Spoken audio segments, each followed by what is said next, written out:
చెల్లి చెల్లి పూరి కూర్చే నాకు ఏమా ఫుల్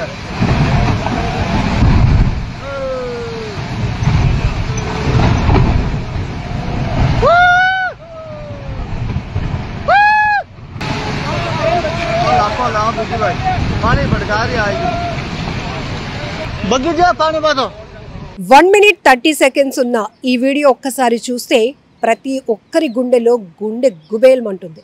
అవును, నిజంగా ప్రకృతి కన్నెర్ర చేస్తే మానవ మనుగడ ఏమైపోతుందో అనే ఒక భయం వెంటాడుతుంది. 100% చెప్పొచ్చు. మన లైఫ్ స్టైల్లో వస్తున్న అనేక మార్పుల వల్ల ప్రకృతి ఏ రకంగా డ్యామేజ్ అవుతుందో మనం చూస్తున్నాం. కొన్ని సందర్భాల్లో ప్రకృతి వైపరీత్యాల వల్ల ఎంత నష్టపోతున్నామో కూడా చూస్తున్నాం. ఈ మధ్యకాలంలో సోషల్ మీడియాలో కంటెంట్లో చాలా వరకు గుడ్ ఉంటుంది, బ్యాడ్ కూడా ఉంటుంది. అందులో కొన్ని మనం చూసేటప్పుడు 100% దాని నుంచి మనం ఏదో తెలుసుకోవాలి, ఏదో నేర్చుకోవాలి, అది ఒక లెసన్ అవుతుంది మనకి అని అనిపిస్తూ ఉంటుంది. ఇప్పుడు ఈ వీడియో చూస్తుంటే కూడా మైనింగ్ కావచ్చు, లేకపోతే మానవ మనుగడ కోసం మనం ముందు డెవలప్మెంట్ పేరుతో కావచ్చు, మన అవసరాల నిమిత్తం కావచ్చు, అభివృద్ధి నిమిత్తం కావచ్చు, కొన్ని సందర్భాల్లో మనం చేస్తున్న తప్పిదాల వల్ల తిరిగి ప్రకృతి మనకి రిటర్న్ గిఫ్ట్ ఇస్తే ఎలా ఉంటుందో ఈ వీడియో ఒక బెస్ట్ ఎగ్జాంపుల్ అని కూడా చెప్పండి. ఇప్పటికే కొండవాళ్ళు ప్రాంతాల్లో, కేరళ లాంటి ప్రాంతాలు ఎన్నో వరదల్లో పేక మేడల్లో కూలిపోయినటువంటి ఇల్లులు కూడా కొట్టుకుపోతూ, మనుషులు కొట్టుకుపోతూ, ఆస్తులు, మూగజీవాలు ఒక్కటి కాదు, అక్కడ జరుగుతున్నటువంటి నష్టాన్ని అంచనా వేయటం ఎవరి తరం కాదు. అలాంటివి జరిగినప్పుడు ఖచ్చితంగా ఒక పెద్ద డిబేట్ జరిగిపోతూ ఉంటుంది. ఏం చేస్తే ఇవన్నీ అరికట్టగలుగుతాం? కానీ ఇప్పటికే పర్యావరణానికి సంబంధించి పర్యావరణ పరిరక్షణవేత్తలు కావచ్చు, లేకపోతే ప్రముఖులు కావచ్చు, మేధావులు కావచ్చు, మనం చాలా తప్పు చేస్తున్నాము అని మనల్ని ఎప్పటికప్పుడు అలర్ట్ చేస్తూనే ఉంటున్నారు. ఎందుకంటే మన అవసరాల కోసం మనం అతి చేయటం వల్ల జరిగే అనర్థాలు ఏంటో చెప్పుకోవడానికి చాలా ఎగ్జాంపుల్స్ ఉన్నాయి. అందులో ఈ వీడియో చూస్తే కనుక ఒక కొండ, ఒక చిన్న గుహలా ఉంది. అది చిన్నగా ముక్కలు విడిపోతూ పెద్ద కొండే కొలాప్స్ అయిపోయినటువంటి, కుప్ప కూలిపోయినటువంటి పరిస్థితి. చాలా ఆసక్తికరంగా మొదలైనటువంటి ఈ వీడియో మొత్తం చివరిదాకా మనల్ని చూసే అంత ఇంట్రెస్ట్ కలిగిస్తుంది. ఇక్కడ ఇంట్రెస్ట్ అని ఎందుకంటే మనం భయపడుతున్నాం కాబట్టి, మనం వాస్తవం తెలుసుకోవాలనే ప్రయత్నం చేస్తున్నాం కాబట్టి ఈ వీడియో చాలా ఇంట్రెస్ట్గా మారుతుంది. ఒక విషయం చెప్పాలంటే, అడవులు అంతరించిపోతున్నాయి, నదులు అన్నీ కూడా చెత్త కుప్పల్ని తలపిస్తున్నటువంటి పరిస్థితి. ఆహ్లాదకరమైన ప్రదేశాలు కూడా ఎలా మారిపోతున్నాయి అంటే, మనం చెట్టు నీడ కోసం విపరీతమైన ఎండలు ఉన్నప్పుడు చెట్టు నీడ కోసం వెంపర్లాడుతూ వెతుకుతూ కాస్త మనకి ఉపశమనం కావాలి, రిలాక్సేషన్ కావాలి, లేదంటే మనం ఈ ఎండకు పడిపోయేలా ఉన్నామనేటటువంటి ఆలోచన మనలో కలుగుతుంది. కొన్ని సీజన్స్లో వర్షాకాలం వచ్చినప్పుడు కూడా చూస్తున్నాం, భారీ వృక్షాలు సైతం నేల కొరిగిపోతున్నాయి. మనం ఇప్పటి వరకు 100 ఏళ్ళ చరిత్ర ఉన్నటువంటి, 500 ఏళ్ళు చరిత్ర ఉన్నటువంటి కూడా భారీ వృక్షాలు ఇప్పటికీ ఉన్నటువంటి పరిస్థితులు ఉన్నాయి. కానీ ఈ మధ్య కాలంలో చిన్నపాటి వర్షాలకు కూడా పెద్ద చెట్లు కొమ్మలు విరిగిపోవడం, చెట్లు పూర్తిగా వేర్లతో పాటు నేల కొరిగిపోతూ ఉండటం, రోడ్లకు అడ్డంగా పడిపోతూ ఉండటం చూస్తున్నాం. వీటిని ఎప్పుడైనా మనం విశ్లేషించుకుంటే అసలు ఏం జరుగుతోంది? భూమిలో సారమంతా పోతోంది. భూమి పటిష్టతను కోల్పోతున్నటువంటి పరిస్థితులు ఉన్నాయి. ఎందుకంటే అధికమైనటువంటి నీటి వినియోగం కావచ్చు, భూమిని తవ్వేస్తూ ఉండటం కావచ్చు, చెట్లు నరికేస్తూ ఉన్నాం, అడవుల్ని కూడా ఆక్యుపై చేసుకుంటూ వెళ్ళిపోతున్నాం, నదుల్ని కలుషితం చేస్తున్నాం.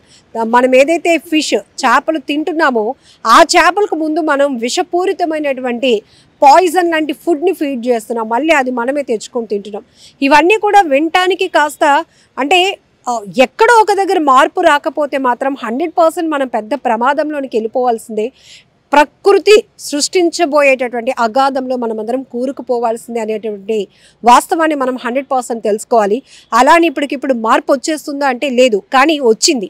వినాయక చవితి ఉత్సవాల సందర్భంగానే మనం ప్లాస్టర్ ఆఫ్ ప్యారిస్ని అవాయిడ్ చేసి మట్టి గణపయ్యల్ని పూజించడమే మొదలుపెట్టినప్పుడే మనలో ఒక మార్పు వచ్చింది, మంచిని తెలుసుకోవాలనే ఆలోచన వచ్చింది. మనం నేచర్కి ఏం డ్యామేజ్ చేస్తున్నామో తెలుసుకుంటున్నాం కాబట్టే ఈ చేంజ్. ఇది గ్రాడ్యువల్గా పెరుగుతూ వస్తే కనుక ఖచ్చితంగా మనకి ఒక ఫ్రెండ్లీ ఎన్విరాన్మెంట్ అనేది మనం సొసైటీలో చూడగలుగుతాం. ఒక రకంగా చెప్పాలంటే ఒకప్పుడు ఇదంతా చెట్లతో నిండిన ప్రాంతం, ఇప్పుడంటే పెద్ద అపార్ట్మెంట్లు వచ్చాయని చిన్నప్పుడు అంటే మనం చిన్నగా ఉన్నప్పుడు ఒక ఏరియాని చూసినప్పుడు మన ఇంట్లో ఉన్న పెద్దవాళ్ళు మనకి ఎక్స్ప్లెయిన్ చేసేటటువంటి విధానం.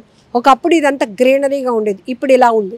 లేకపోతే ఒకప్పుడు వాటర్ ఫుల్గా ఉండేది, ఇప్పుడు డ్రై అయిపోయింది, ఎండిపోయినటువంటి పరిస్థితి. సమయానికి కొన్ని ప్రాంతాల్లో అయితే నీరు కూడా లేనటువంటి కొరత ఏర్పడుతోందంటే ఏం జరుగుతోంది? ఖచ్చితంగా ఏదో పెద్ద డ్యామేజ్ జరుగుతుందన్న విషయం మనం తెలుసుకుంటున్నాం. సో ఏదో టీవీలో కొంతమంది డిబేట్లు ఇస్తే వీళ్ళకి టైం పాస్కి చేస్తున్నారు, లేకపోతే ఇంకేం పని లేదు అనుకుంటాం. కానీ లేదు, కొంతమంది వ్యక్తం చేస్తున్నటువంటి వాళ్ళ ఆవేదన, ఆందోళన 100% ప్రతి ఒక్కరూ పరిగణలోనికి తీసుకోవాల్సినటువంటి అంశం. ఇప్పుడు ఈ వీడియో కూడా సోషల్ మీడియాలో చాలా వరకు వైరల్ అవుతోంది. అందులో మనం చూస్తే కనుక పర్యావరణానికి విఘాతం కలిగిస్తున్నటువంటి మనిషి మానవ మనుగడ మళ్ళీ ప్రకృతి కన్నెర్ర చేస్తే ఏమైపోతుందో అని చెప్పడానికి ఒక బెస్ట్ ఎగ్జాంపుల్ అంటూ చాలామంది కామెంట్లు పెడుతున్నారు. ఇది యాక్సెప్ట్ చేసే వాళ్ళు ఎంతమందో తెలియదు, కానీ వాస్తవాన్ని మనం గ్రహించాలి, ఒప్పుకోవాలి, దాని ప్రకారం నడుచుకోవాల్సినటువంటి అవసరం కూడా ఉంది. ఇప్పటికే కూడా మనం చాలా చోట్ల చూస్తున్నాం, నీటి కొరత ఏర్పడుతోంది. అలానే చేపలు ఒక్కసారిగా సముద్రం ఎప్పుడైనా రఫ్గా ఉన్నప్పుడు వర్షాలకి మొత్తం చేపల సంపద అంతా ఒడ్డుకి ఉన్న పలంగా కొట్టుకొచ్చేస్తుంది. లేకపోతే కొన్ని వేల చేపలు చనిపోతున్నటువంటి పరిస్థితిలో కూడా మనం చూస్తున్నాం.